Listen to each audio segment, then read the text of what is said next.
ఈ ఏడాది సెప్టెంబర్ 22 నుంచి దేశంలో అమల్లోకి వచ్చిన జీఎస్టీ సంస్కరణలు దేశవ్యాప్తంగా మార్కెట్ల కొత్త ఉత్సాహాన్ని నింపాయి. దుకాణదారుల నుంచి ఆటో డీలర్ల సాధారణ వినియోగదారుల వరకు అన్ని వర్గాల ప్రజలు ఈ మార్పులను స్వాగతించారు. రోజువారీ అవసరాల వస్తువుల నుంచి కార్ల వంటి పెద్ద కొనుగోళ్ల వరకు ధరలు తగ్గటంతో అమ్మకాలు రికార్డు స్థాయికి చేరుకున్నాయి.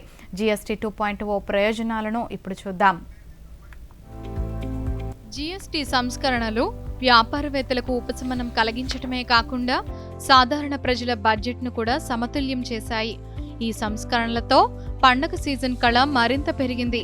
జీఎస్టీ 2.0 అమల్లోకి వచ్చిన మొదటి రోజునే ఆటోమొబైల్ రంగం అమ్మకాల్లో ఒక కొత్త రికార్డును నెలకొల్పింది. Maruti Suzuki, Hyundai, Tata Motors వంటి సంస్థల కార్ల డెలివరీలు, ఎంక్వైరీలతో పండగ సీజన్ ప్రారంభించింది. సాధారణ పండగ సీజన్తో పోలిస్తే చిన్న కార్ల బుకింగ్లు 50% అధికంగా ఉన్నాయి.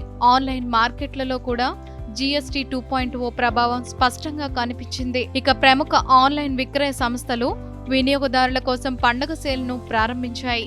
ఇక్కడ కూడా జీఎస్టీ రేట్లలో తగ్గింపు ప్రయోజనం అమ్మకందారులకు, కొనుగోలుదారులకు ఇద్దరికీ లభించింది. ఎలక్ట్రానిక్స్ విభాగంలోనూ జీఎస్టీ 2.0 ప్రభావం వెంటనే కనిపించింది. స్ప్లిట్ ఏసీలు, టీవీలపై భారీ తగ్గింపులు వినియోగదారులను ఆకర్షించాయి. జీఎస్టీలో కొత్త ధరలు అమల్లోకి రావటంతో మొదటి రోజునే మార్కెట్లో అద్భుతమైన ఉత్సాహం కనిపించింది. ఈ సంస్కరణ గృహ ఖర్చుల భారాన్ని తగ్గించడంతో పాటు ప్రతి పరిశ్రమలో డిమాండ్ను వేగవంతం చేసింది.